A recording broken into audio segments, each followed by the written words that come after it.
What's up, guys? I'm Corey, and joined with me is Christian, and we are Super Kami Guru 9000, the best damn anime reviewing team on YouTube. And today, Naruto and Sasuke unleash some brand new powers in our review of Naruto, Chapter 673.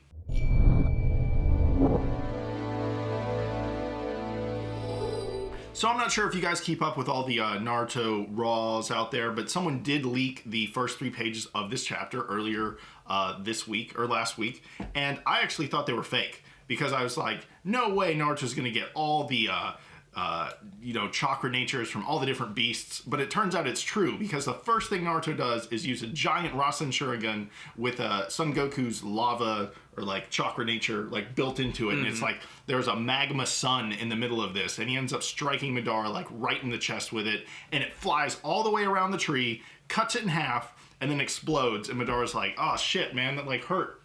First 5 pages this week, guys. That's great. That's how this manga series needs to start every week. That would be great. Fuck talking. None of that shit. But I mean, other things that made this chapter so important was, of course, the build-up to both Naruto and Sasuke having some brand new powers, brand new form. Sasuke, let's just go ahead and start with him, because I think he has he has the biggest change. You know, Naruto's form is not too drastic, but Sasuke gets one Rinnegan eye.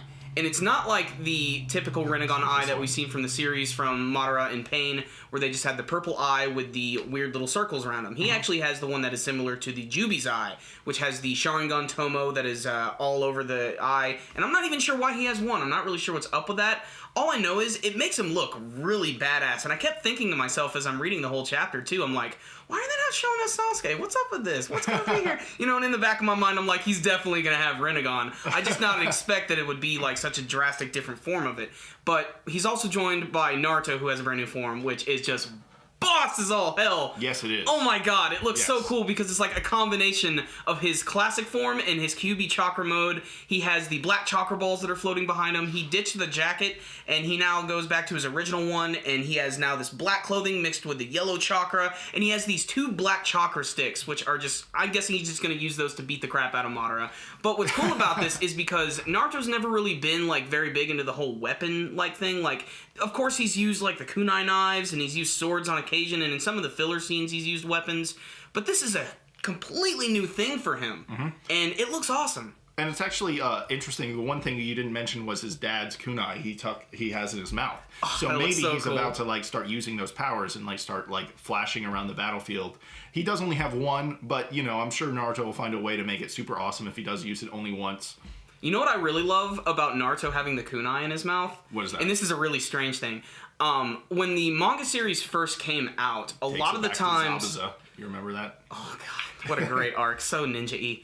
But what I love about the original series is a lot of the times they have these big color spreads at the beginning of the manga, which is basically just our characters in cool poses, just things that the author Kishimoto draws up for inspiration. And a lot of the times they would have Naruto using a lot of really outlandish weapons, like Kusarigama and big swords, and having giant scrolls and like riding around on frogs and shit. Oh, yeah, and he would always have like kunai in his mouth and stuff. And seeing Naruto in this form really harkens back to that wild ninja action that I think Kishimoto really had in mind for the series. If he'd have been given a crazier budget for the series, I'd imagine it going in that direction, like having that sort of art style the entire time.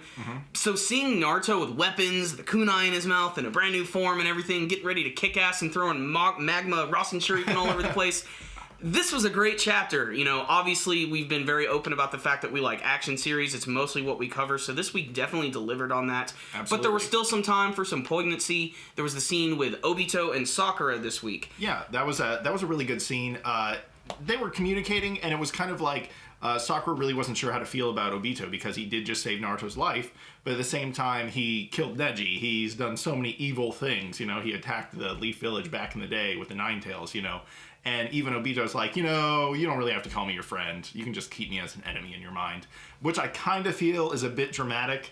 And I thought, like, Sakura was going to slap him in the face and say, stop being such a woman. And that's big. That would have been a perfect moment for Sakura to do one of her, like, crazy pissed-off punches. And it would be really inappropriate, though, considering, like, how damaged Obito is and the fact that his body is being slowly consumed by a black Zetsu as he's trying to not let that happen. But at the same time, that wouldn't mean they're friends. Because she only does that to her friends. That's true. It would have been deeper. But there's still a lot of things that can happen from this battle. You know, they still haven't even gone back to Swirly Zetsu, which almost certainly has Yamato inside. Killer Bee. Exact. Killer Bee. What the hell has he been doing for the last month? Somewhere and no one cares. Naruto's no healing guy. About Killer Bee. He's so awesome. Yeah, you would think that Naruto would be really concerned about Killer Bee at the moment, but I don't know. Maybe he is just going to be okay from all of this. You know, I figure if Guy can get out of this situation, Killer Bee probably is. Killer Bee has had his beast taken from him before. Or no, he never actually had it taken. He freaked him out, or he used a substitution tentacle. Mm-hmm. That's something you say in anime, substitution tentacles. But anywho, Madara this week, another thing that I really liked was how quickly he was able to absorb the Ten Tails plant after it had been cut in half. Yeah. In fact, it actually starts talking to him, which is pretty damn strange. But he just touches it once, it just instantly disappears, and it completely heals his body, and it gives him something of a new form. Like, it makes the horn on his head finally grow out bigger. Completely. Yeah. And it looks like he's even going to be more powerful. And of course, at the end of the chapter, when all the characters are sizing each other up, it's amazing. It really dawns on you that the final battle is about to take place. Shit's about to get real. I don't know how long the battle's going to last because they could go a lot of different places with it. Mm-hmm. I'm still holding firm. They're going to do this. There's going to be a moment where Madara is going to be able to do the infinite Tsukiyomi. It's going to activate for like a chapter or two, and he's going to show everybody a fake world, and they're going to break away from it with the power of friendship.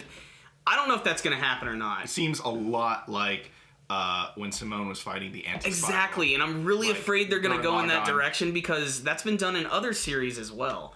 That's okay, though, because here's the thing. Naruto, the series, I'm not just talking about the character, is a lot about the fighting. You know, it's definitely an action anime thing. But the overall theme within the fighting is when you work together, you win. Mm-hmm. So the fact that Madara is fighting Sasuke and Naruto that have, you know, Madara even said, I have both of your powers at once. It doesn't matter, but because they're doing, like, teamwork and the strategy and the technique and the tacticianness of the whole thing, you know, that's why they're going to win.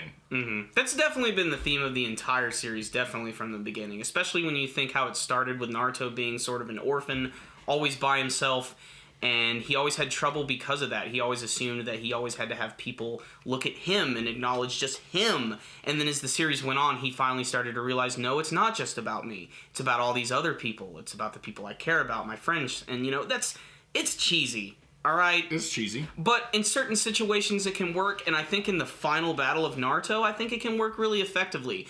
And you know, frankly, I'm just amped. I cannot wait to see what they're going to be capable of. I cannot wait to see Sasuke in battle, ironically, the most.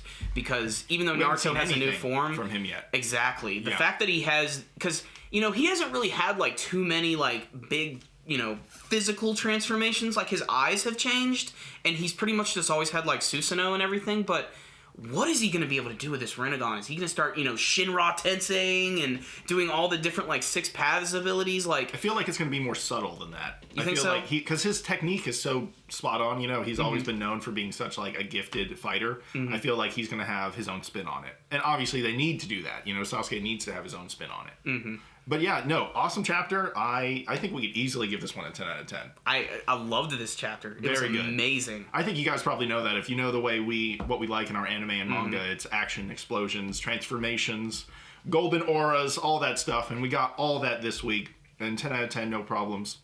So thank you guys so much for watching. If you like the videos, make sure and thumbs up, the best way to support the channel. And if you haven't already, subscribe so you can see all of our content. Corey puts out almost 20 videos a week. He's a freak like that. Too many to count. Too many. And that's it. Oh, also check us out on Facebook and Twitter and all that stuff. We really appreciate it. We're really trying to get our Twitter numbers up. I think we're like about to get 100 followers. That would be really awesome. And that's just a really great way to keep up with the stuff we release because it just like mirrors all the stuff we put up on Facebook. So, or not on Facebook, on YouTube. So if you like our stuff there, but you're on Facebook more, then just follow us there. Okay, guys, until next time, Super Kami Guru 9000 out.